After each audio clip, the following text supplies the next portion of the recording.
Agissez maintenant.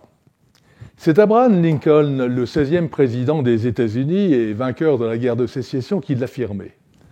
Il arrive que les choses viennent à ceux qui les attendent, mais seulement celles qui n'ont pas été prises par ceux qui foncent. Quand vous agissez, vous accomplissez un certain nombre de choses qui inévitablement vont vous conduire au succès.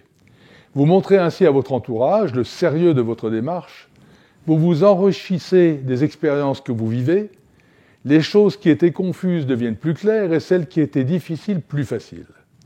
Vous attirez les autres qui en retour vous suivent et vous encouragent. Pour réussir, faites ce que font les gens qui réussissent. Ils agissent. Lee Iacocca, l'homme qui en son temps a redressé Chrysler dans les années 80, a un jour ouvert un séminaire de vente. D'entrée de jeu, il demanda aux 1000 présents de se lever, puis de prendre leur chaise en main et de la retourner.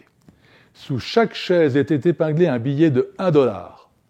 Vous pouvez constater, leur dit-il, que c'est en bougeant ses fesses qu'on trouve de l'argent.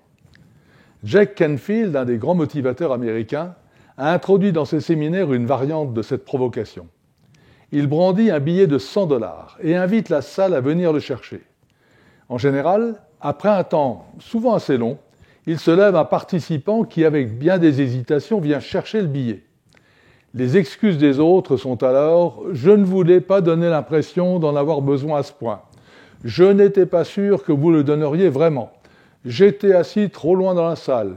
D'autres en ont plus besoin que moi. Je ne voulais pas montrer de l'avidité. J'avais peur d'être mal jugé par l'audience. J'attendais plus d'instructions, etc., etc., etc. » Mais à la fin, il n'y en a qu'un qui a récolté le billet. Bref, personne excepté un n'avait voulu sortir de sa zone de confort.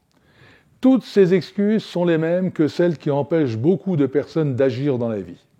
Éliminez votre trop grande prudence, n'ayez pas peur du ridicule, arrêtez de vous retenir d'agir et allez chercher de l'or.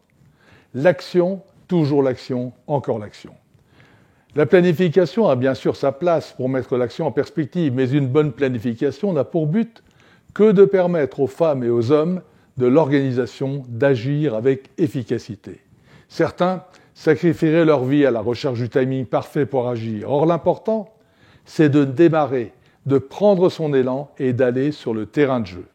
Une fois dans l'action, les sensations, les retours vous aideront à faire les corrections nécessaires pour la rendre plus efficace.